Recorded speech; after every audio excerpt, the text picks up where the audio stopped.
stages is where the Kimi start to pop off. So they have a good curve from the early, mid to late. And the big question is, what are going to be the winning conditions for Niightmare Esports? With the Fredrin, technically they do have a little bit to say around neutral objective takes. The big question is, do they want to contest it? As it looks like, ladies and gentlemen, here we go. Land of Dawn. Game number 1 in this best of 3 series between the Mekong representative Niightmare Esports and EECA's Virtus.pro. Let's get straight into it. All right, into the Land of Dawn we go. Right at the start of the game, we do have the Fredrin that starts off in the orange and the Yisunshin on the purple, with their final destination going to be over to the gold lane. So this is likely going to be a little bit northern heavy kind of game for both sides. So expect pretty early fights, especially for Too Easy for Lexi. I think that he would want to put a little bit more pressure in the early stages, given how tanky he could be later on, and he wants to punish the fact that there's so many marksmen on the opposite side. Yeah, timings are going to be very important here, but remember, Cammy on the Harris requires a little bit more time to get going, so it's kind of a mixed matchup. Wait a second, in the mid lane. Oh, Bomber. He's suffered quite a bit of damage, but it's not going to be too big of a problem in the end. That's the range. That's the range that they're working with right now. Jasmine now looking to open up the map, giving in some information. But back to the gold lane, right? The Harith requires a little bit more time. Meanwhile, we can see even from the emblems themselves that Bruno should have a better time in the early stage of the game. So, at least for now, nothing too much that is kind of a surprise. We have definitely tankiness that we want to see from the side of Pluto, as well as bad card as much as possible. So we have all the frontline options. We have some of these crowd control from the side of Pluto as well. But if they want to do anything, it is mostly going to be on the bad card as much as possible. He makes up the space. He opens up the space as much as possible and just tanks it in, while they just march right into the Niightmare Esports jungle. Which is quite intriguing because his reputation shows that he's a very aggressive EXP laner. Being forced on Uranus, we'll see. Turtle already half health. He can be very aggressive at this point in time. And Doryu a little bit too deep into the turtle pit. As such, he's going to be flying up to the sky because of the lantern flare. Idea is going to be the next one onto the chopping block with back cart, getting himself 2 kills already. And Jasmine, a very comical EXP laner. He goes in and right out with a quick little dash. All right, 2-for-1 trade, but it looks like they're going to be the ones to pick up the turtle. So technically too easy for Lexi. Luckily for him, was still able to get the retribution down. So there's a little bit of a mixed trade happening in this particular regard as we're entering kind of a stale moment here in the 3rd minute of the game. What else are we expecting? Do Niightmare Esports just want to continue on this tempo that they're on? Naturally, I would say that they would want to slowly win in the game. In the early stages, they would want to rush right into the face. Not exactly rush per se, but they are a very comical combo after all, right? But speaking of which, the Comet is going to happening with Pluto just going in for the AOG, jumping right in, but this is going to allow them to do quite a bit over to the side of Jasmine, taking 1 kill down, but Pluto now, he suffers his own death to the hands of Too Easy for Lexi. Yeah, very, very aggressive coming from Jasmine, looking for quite a re-engage here. So it is Jasmine traded in for Pluto. Not too bad so far, as it looks like Niightmare Esports are still looking. Oh, wait a second, by Lucci. Oh, just a tad little bit by Lucy. He's almost there and almost dead, but we got another health bar working for him. Ooh, I mean, talking about by Lucy, right? I think he's going full damage build, looking at the ignition, right? Exactly, looking at the emblems earlier on, but now Pluto might be in trouble. Oh, unfortunately, the traction pulse pulls Jasmine right in, but oh, wait, just a little bit of inch. Jasmine actually manages to get away with just a sliver of health. Virtus.pro is not looking to continue to move up on top of that. A lot of action in this game, right? We were expecting that as well. 2 very aggressive teams going head-to-head against one another. What a great way to close out the wild cards of the day. I did. You're alone here. That's a 3v1. The very aggressive outie. That is not something that we were expecting, but as much as we want to see Niightmare Esports try to play very aggressive, I think that he underestimated the amount of damage these early game marksmen actually have. All right, and that's going to be a contention, I believe, for the turtle taken in by Virtus.pro. Another dive coming through from Pluto here onto by Lucy. Not going to be able to get it, but what was that? I mean, granted, we understand, right? This Jushin is building more utility, right? Yes. She has a little bit more, leeway in these team fights, but I don't think I don't think like there's in any realm you'll want to ult in. Most of the time, it is a very good escape mechanism. You can just walk in, shine your lantern flare and all, and just kind of out the way. But speaking of which, Bad down at the bottom, finds himself taken down. It's gonna be a small little problem. He's going to be that sandbag after all. Bad caught, taken out. Maybe that's miscommunication issues that we might be looking at, but I would like to think so, but at least I did as well as by Lucy. The both of them, I would want to believe that they will play with one another. They should be the tag team per se, but it's not exactly going to be that way. And Lucy's just kind of cooped up down to the bottom. All right, a little bit of a reset here. Boys and girls, ladies and gentlemen, 5 minutes in, we can already see some trades in the neutral objective takes. That turret finally falls in favor of Niightmare Esports, so that's a little bit more, leeway, a little bit more movement that they're going to be able to utilize to their advantage. Putting Badcott in his place, not going to be able to open up and be as aggressive as we would expect Uranus to be able to play. Meanwhile, IDID finally picks up that next item, the glowing wand, to kind of aid in their ventures in these team fights, because we've seen a couple of times, Pluto and Badcott, especially with the revitalize and the regenerations, being kind of a big problem for Niightmare. Perhaps we'll be looking out for more solutions for their problems, right? Because even though we think that Niightmare Esports is in a kind of a tough spot, because they're going up against a triple marksman composition, but they're not winning by a landslide, and even losing Cammy at this point in time, this is essentially going to be a free turtle that's going to be credited over to the side of Virtus.pro, right? So Niightmare, they gotta work something out here. That's not good. That's not good. That's not. Yeah, they're on a ticking time bomb right now, and they do want Cammy to get to the power spike as soon as possible. And the fact that Cammy, unfortunately, was taken out earlier on with a little bit of a gold lead, by the way, compared to the Bruno. Oh, that's the damage from the Bruno. That's the siege, and that's Jasmine being zoned out away as they are going to be able to pick up another turret. What do? Do they just like Niightmare? Play a little bit more patiently? For Niightmare? For Niightmare. I would like to believe that the timer is actually going against them. The moment that they try to play a little bit more on the safer side, they're generally going to find themselves lacking in the later stages, because Virtus.pro, the moment that they pick up one item to the next item, their power spike is just immense. It's just immense, right? It's scary. Well, Niightmare Esports, they are just playing all around Cammy. They want, if anything, funnel over to Cammy. Well, for Virtus.pro, any form of wins is going to go to either Andoryu, to Boba, or to Super Igorka. Either one of these three, they will be happy to get the funnel, they will be happy to get a kill, and gold. Let's see how the siege happens here. Already some rotations coming in from Andoryu as well as Super Gorka. Pluto's on the way as well.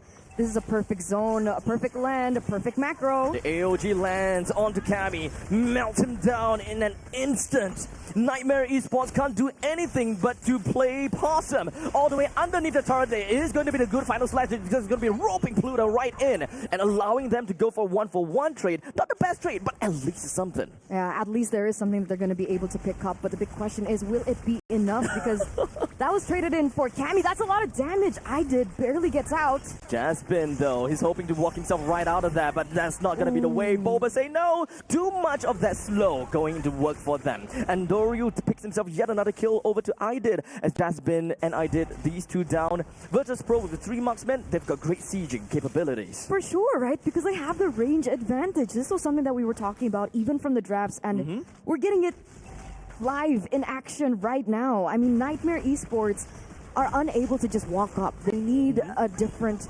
solution to get into the backline. And unfortunately, by Lucy all alone, I don't think he's going to be able to handle it. Pluto, once again, goes for a little bit of a taunt there.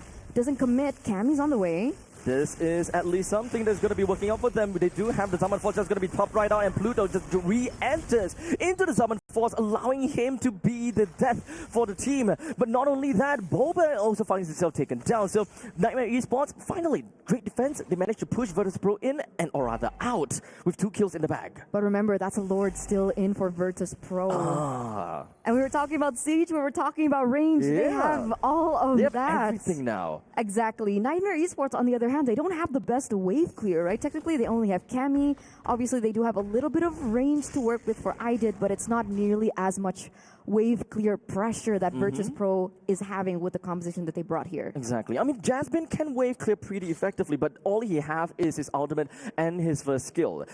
Too easy. Everyone else can't stun creep, so he can't just dash in for free everywhere and every time to clear the wave. So I think that is definitely something that is not exactly in the picture per se.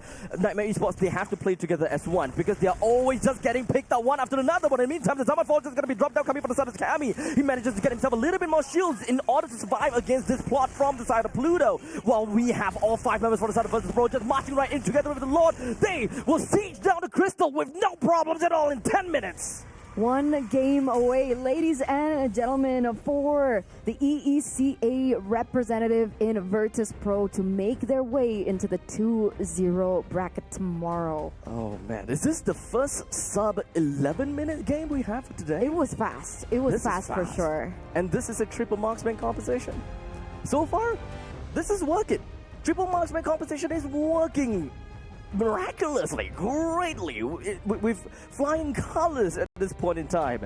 I can't help but think that Niightmare Esports, they are not exactly working together in the most coordinated fashion to play towards their strength, right?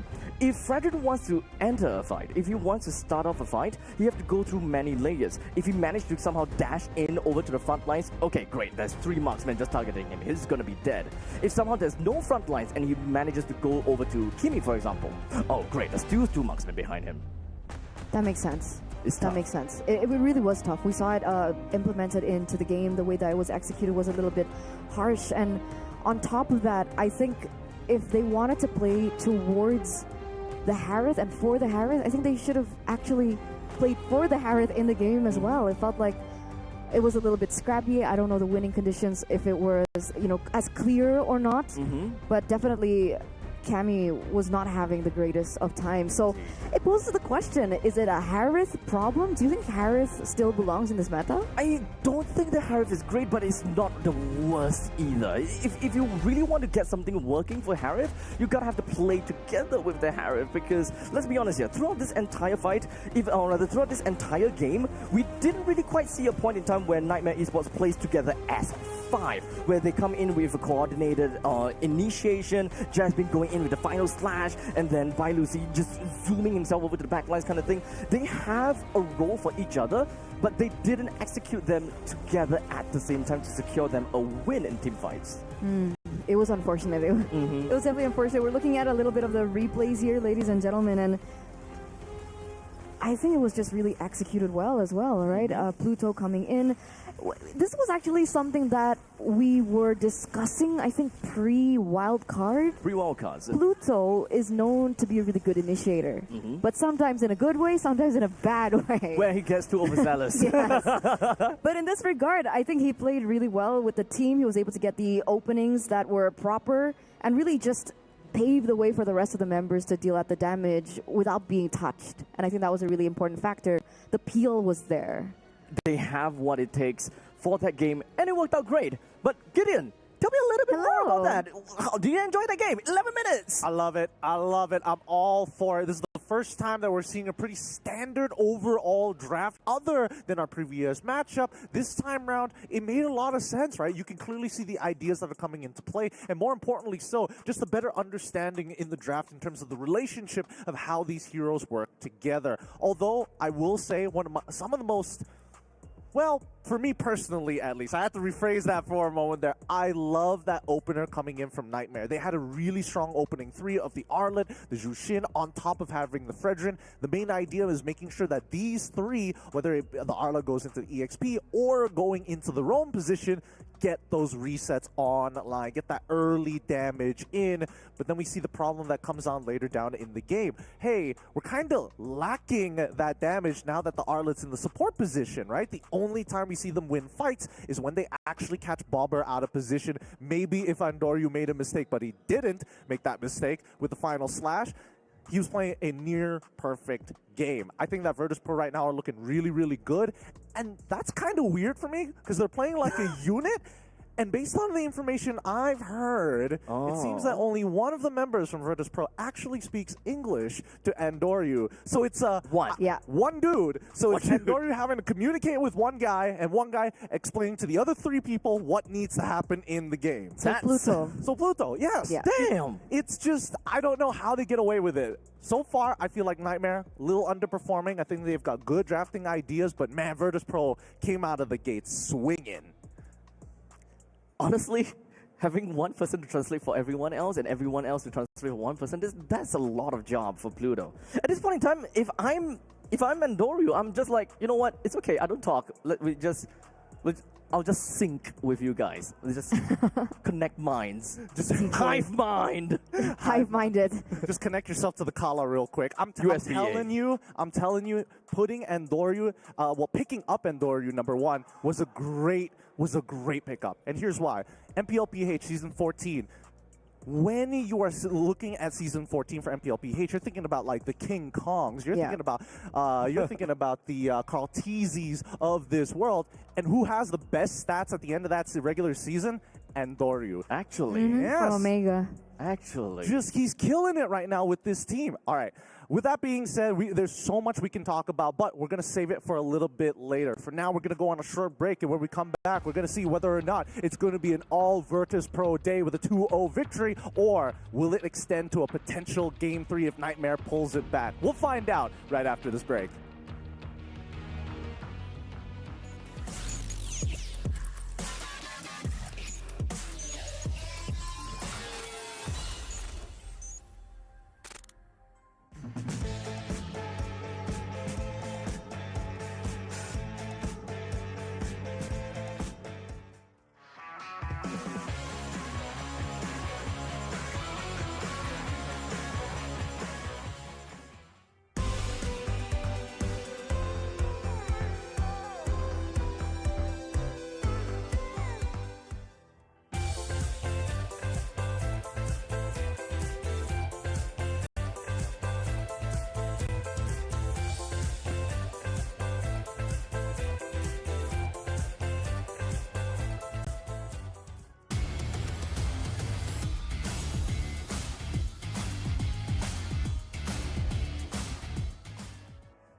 Welcome back, everybody, to the Wild Cards here at the 2025 EWC Esports World Cup live in Riyadh. My name is Getting Q. For those of you just tuning in, you missed out on a banger of a game number one. Virtus.pro showing that they can flex on their opponents. Niightmare looking to recover. Now, coming into game number two, we had a bit of a discussion about what could potentially change in the upcoming draft. Of course, it's going to be Abstract as well as Eterna at the desk to keep you guys entertained. Walk us through it, because again, adjustments need to be made. We thinking switching sides. We thinking, you know what, we need a more refined strategy, because this is the most standard MLBB we've seen in quite some time.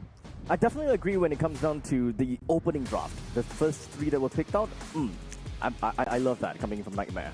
But from that point onwards, right as we went over to break, I did mention that I don't really like the combination of mashup plus the Harith itself. I thought that, look, if they have the possibility to pick up a Bruno so that they can play it front to back, that would have been my choice if they want to play early game.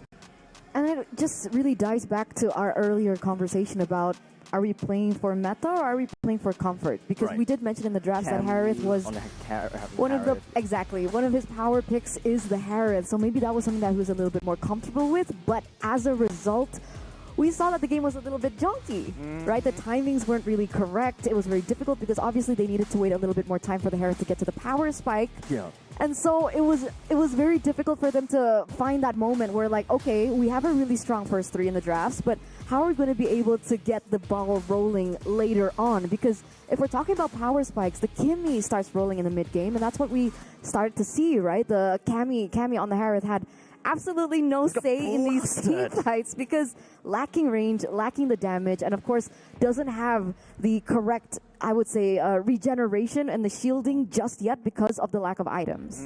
I think a lot of the information being distributed because of the Mountain Shockers, specifically from Andoryu in that game, allowed them to kind of avoid that trinity, right? I was like, oh, Frederick's going to be here, therefore the mid laner's going to rotate this side. Let's just avoid that altogether, right? Well, Uranus, do your thing, survive, live, live, my boy. Now, going into this next draft, I'm excited to see what Niightmare has in store for us. Keep in mind, 2 lives. It's a GSL format. They drop one series, not that big of a deal, but it just means that they have one final life throughout the rest of the tournament. Which will happen tomorrow. So we're going to say goodbye to 2 teams, I believe, tomorrow, right? Yeah, potentially. Potentially? Okay, fair. It'll hurt. It'll definitely hurt my soul just a little bit. Just a little bit. But looking at how the games are going to be played, we need to see a little bit more refinement, right? They don't want to obviously throw out all their strategies here. They're looking for a qualification spot into the main event, which is the group stages of the mid-season cup. Let's jump right into the draft.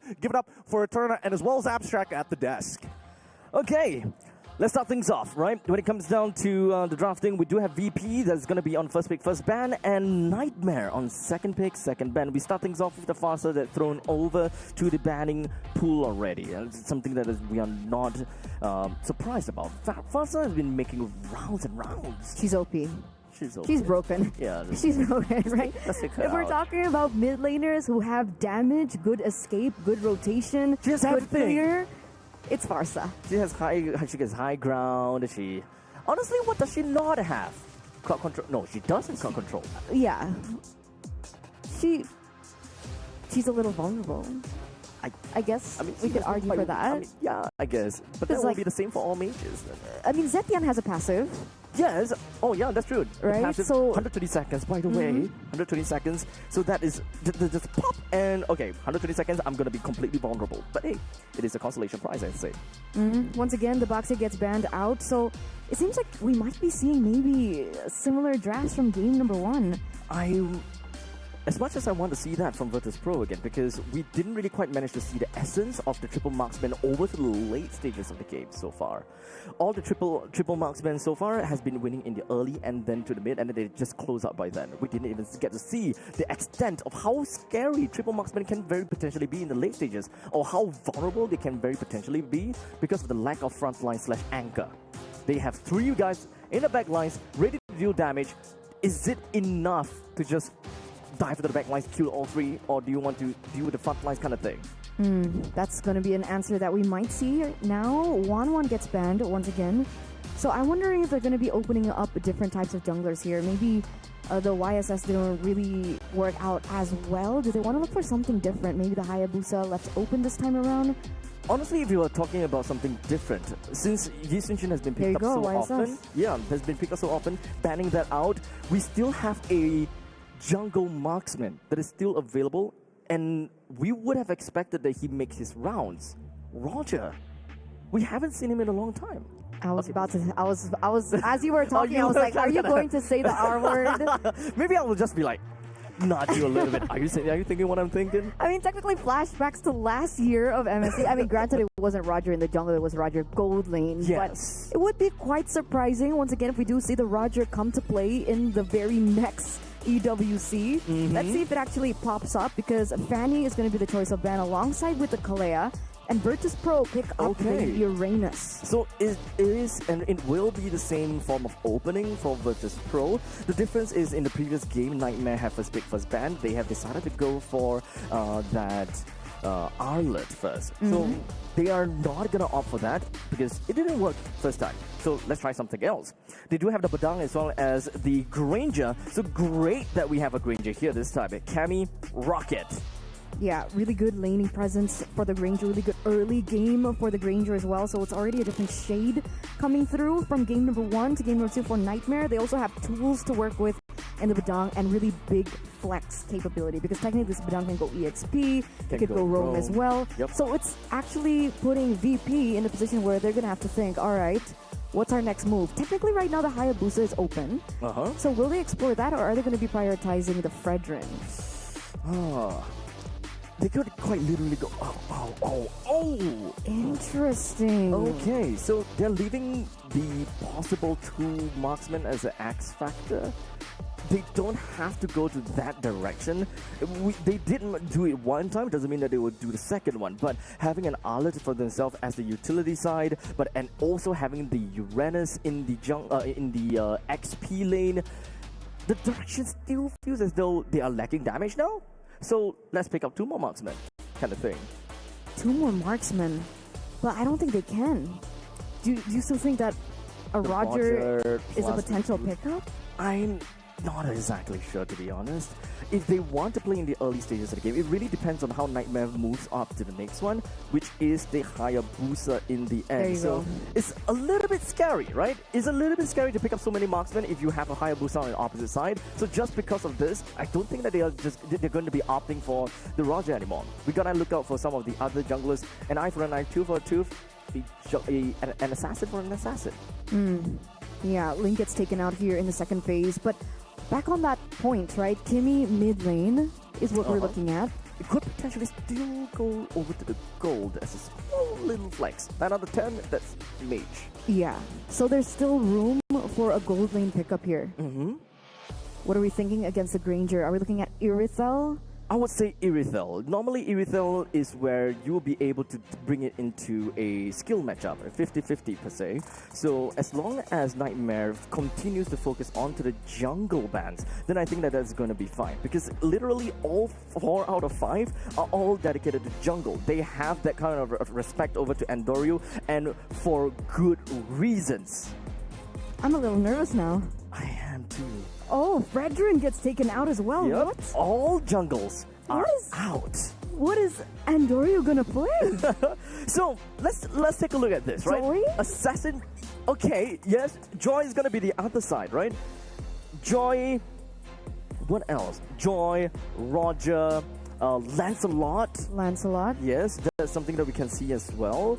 But looking at the fact that they are first pick, first ban, they gotta have to pick their B4 and B5 at the same time. So not much of the X Factor game that I want to see from them. Jushin banned out by VP. Respecting that presence. If the Jushin gets banned out and the CC gets banned out, I think they might be going for utility in the jungle. Do you think that this Uranus is flex? No. Right? I mean, CC and Jushin banned out?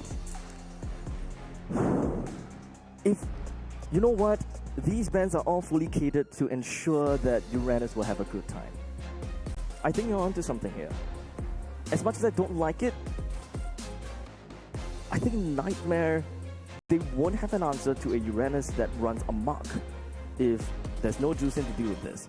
unless a Valir somehow pops up. I was thinking more of something like Lunox. Lunox! I think that's relatively fair as well, yeah. Lunox with Power of Darkening has got some crazy burst damage the moment that she reaches level 4. And Novaria!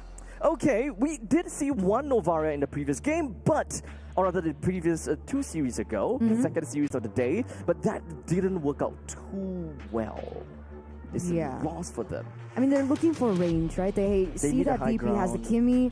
They're looking for range. They're looking for a little bit more visibility, and perhaps to make it a combination between the Granger and the Novaria, right? That's a pair, that's a combo that we've seen time and time again, playing with the range, playing with the hitboxes. Very poke style. Exactly. Right? Nightmare just wants to go for pokes the moment they found the opportunity. For the meantime, I'm pretty sure that their final pick for Nightmare is someone that works very well as a bruiser. You just want to go in, tank damage, deal damage. Lapu Lapu is going to be one of them. Yuzhong is also going to be great. Abstract, that's a Hilda and a Moskov. You know what that means, right? I had a feeling from the vents. Yeah, there's no way Arlet goes jungle, right? There's no way Arlet goes jungle. So it's Uranus jungle. It will be a Uranus jungle. Alright. It has to be a Uranus jungle. I mean, technically the Uranus jungle items in with the War Axe, with the way that the passive works, it shreds down magical defense. So it also does help accentuate Kimmy's damage in the early game. And plus, he does clear really quickly. So what will be the answer from Niightmare now, though? Niightmare generally have a very poke. Oh, Edith! Okay, so when it comes down to Edith, they just want to stack and layer down all of these crowd control as much as possible. One thing that a Uranus hates the most is being crowd controlled, because that way you can't really do anything when it comes down to healing. You want to weave in and out of battle. The moment that you're just hard locked down by the 2 cycles of the onwards plus the Earth Shatter, you are taking a little bit too much damage during that downtime. And that's some damage onto the Uranus as well, so that also might be a potential answer towards this. I like the Edith, actually. I like the Edith. And with a secondary damage from an Edith is also another thing that we could very potentially look out for, right? The moment that you kind of pop out of Phylax, that is some great amount of damage that you can deal in a team fight setting. And especially for this team, they don't have a lot of damage in an AoE method. They do have got the Novaria, pokes, we do have Cammy, poke. By Lucy, at least, those chain lightnings, it will deal well in the team fight manner. So let's see how it is going to be executed. Ladies and gentlemen, game number 2 in this best of 3 series. Can Virtus.pro go all the way? We're already seeing some damage onto Jasmine. Still going to be able to get out, but that's the range that they're playing with, as well as that aggression coming from the Arlet in the early stage of the game.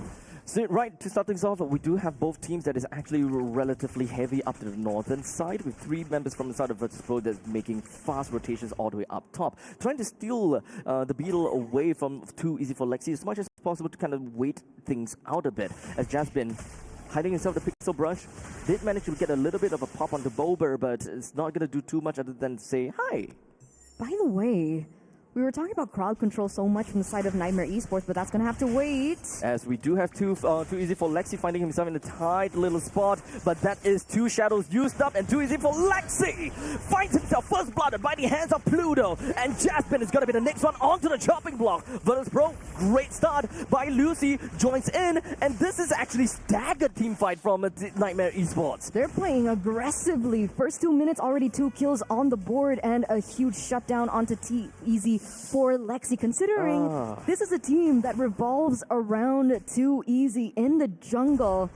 Gonna waste a little bit more time from Niightmare Esports as we take a little peek into the emblems. Anything stand out to you? I gotta have to say that it is the attack speed onto Edith. I'm expecting to go for vitality, right? A little bit more tankiness on them. So at least with that attack speed coming up for the Edith, it just means that they want to go a little bit more hybrid onto her. They want to stack up some damage, and if they have found the opportunity, then maybe Stalin Scythe will be a great one for Bai Lucy. Oh, okay. Perfect turtle here.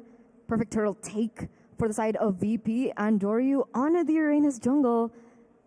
It's working out. Abstract, you were showing distaste in the drafts earlier on, but it looks like Andoryu is ahead of Too Easy. The fact that he was able to get shut down was also a big plus. They're able to get the neutral objective take as well.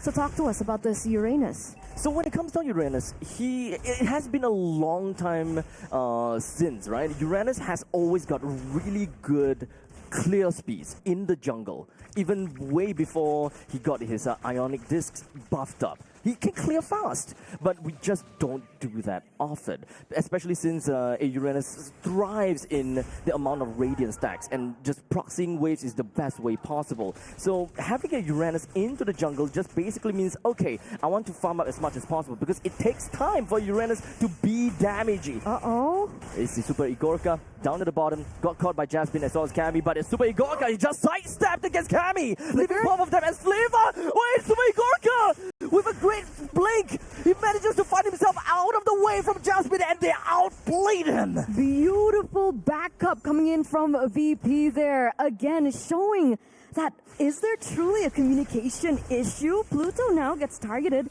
but not enough damage and not enough commitment here coming from Niightmare to take him down. And now that's a big aggressive invade coming from VP into the enemy jungle. Too easy. Oh, the Traction Pulse lands on the Jasmine. The rest of Niightmare Esports want to do something against Virtus.pro, but unfortunately that is a purple buff that's already secured and going to the side of Andori. It's currently at level 7 as compared to Too Easy for Lexi at level 6. So this upcoming total battle is going to be tough for Niightmare Esports to even kind of yoink away from Virtus.pro. Luckily, they are going to be able to catch up here, right? But the big question is, do they still want to? Now they gotta sit back and really think about their winning conditions, right? I think early game hasn't really worked out for them. They have lost control over these objectives, but that's an invade once again. Yep.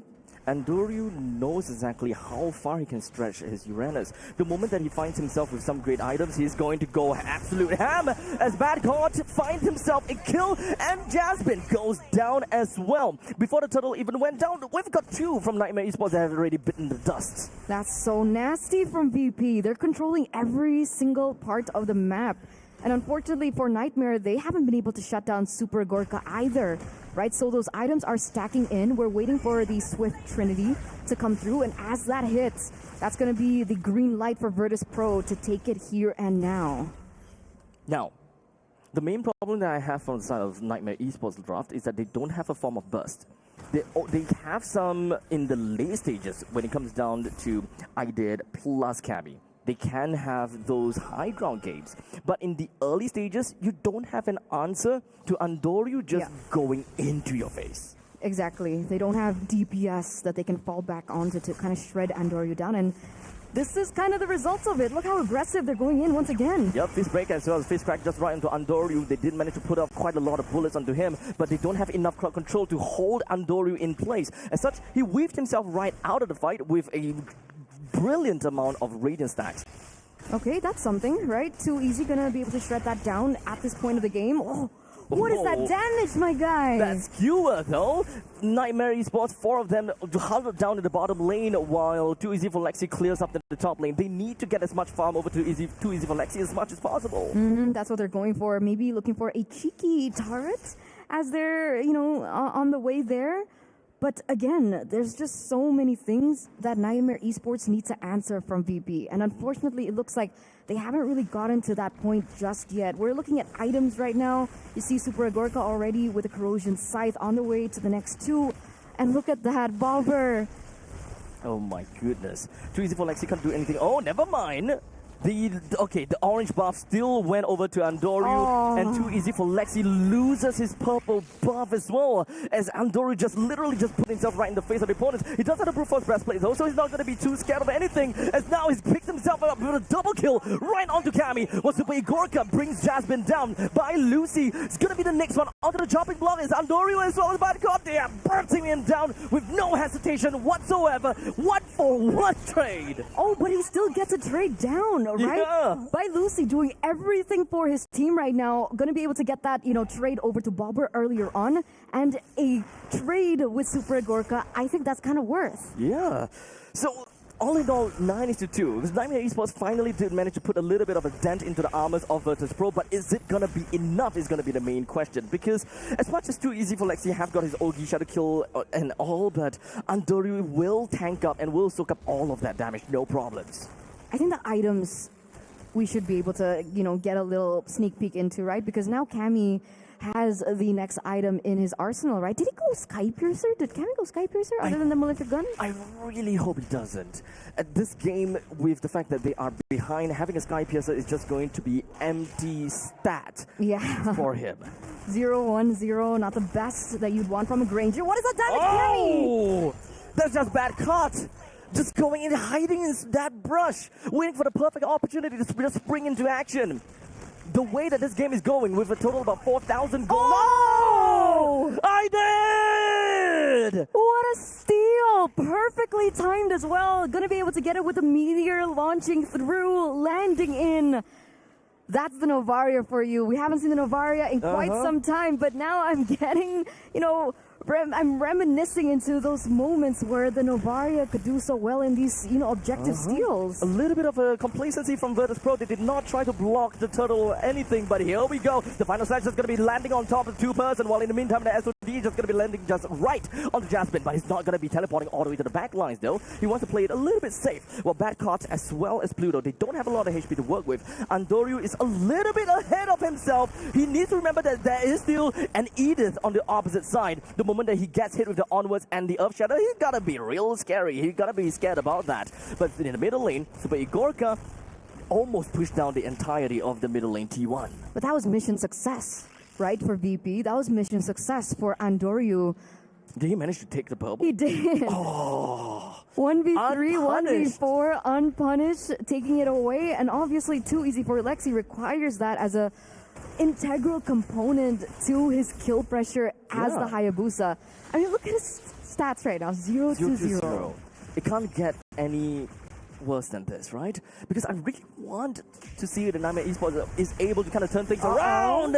But speaking of which, it is going to be Bad Caught, finding himself one kill on the Jasmine. That is 5 deaths for the side of Jasmine already. Now the big question is, what are they going to be able to convert that with? Andorio gets stunned in by Lucci, also very aggressive. It's okay. Okay, forced an ult there as well. It's okay. Still fine. At this point in time, I think that Andoryu would have the Brute Force breastplate and having the Oracle already. So having these two more or less ensures that he gets away from crowd control fast because of the reduction, and he heals super fast as well. The moment that you get an Oracle onto a Uranus, you're basically unstoppable. If the opponents don't get anything to stop your healing, then that is gonna absolutely suck. At least the Novaria has got a glowing wand. At least. But the next item on check, if Andoryu wants to play aggressive, it will be the Ice Queen's wand. I have bad news though. No. That's a Swift Trinity for Super Gorka. So he's ready, got what he needs. He's ready. He's ready. He's ready. And Bobber, oh, what's Pluto? Picking up ready. Andoryu is ready too. Picking up a mega kill for himself, and is just gonna be tossing right in the face of Niightmare Esports. What exactly can they do at this point in time? That is attitude coming in from the Nightmare against Team Nightmare. And looks like Nightmare don't really have much to say about it. Look how aggressive he's going. That's under turrets. The thick layer of health. There's nothing that they can do over to the side of Andoryu. As such, all the rest of the damage coming from the side of Virtus.pro will be more than enough to bring down Cammy, and it is unfortunately too easy for Lex. It's going to be the next one onto the track, but never mind. He do have the Ogi Shadow kill that allows him to get a kill down on Pluto. But would it be enough for him to get himself away? Almost to the Cyclone's Eye, but still down to the Ionic Discs from Virtus.pro. Almost is never enough for too easy for Lexi. Single-handedly almost turned things around. But unfortunately, look at that regen coming through. Look at the sustain coming in through from Andoryu. There's no damage whatsoever just yet. They need Buy Lucy to pop off. They need some farm over to Buy Lucy right at this point, because it's all about the thick HP from the side of Andoryu. The moment that he picks up himself the Stallium Scythe, and at the point in time picks up a lot of Wrath stack from tanking so much, that he will be the bane of Andoryu.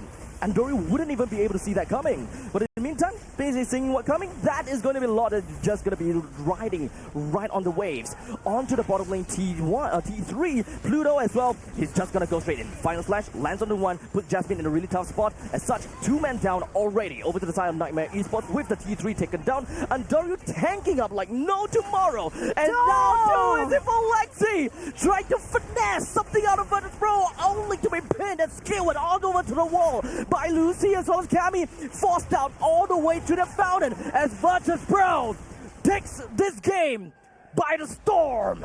The first 2-0 we've seen today here at the wild cards for MSC at EWC 2025, and it comes from this team VP. They are young bloods that know no fear, and that is exactly what we saw from them from game number 1, game number 2, and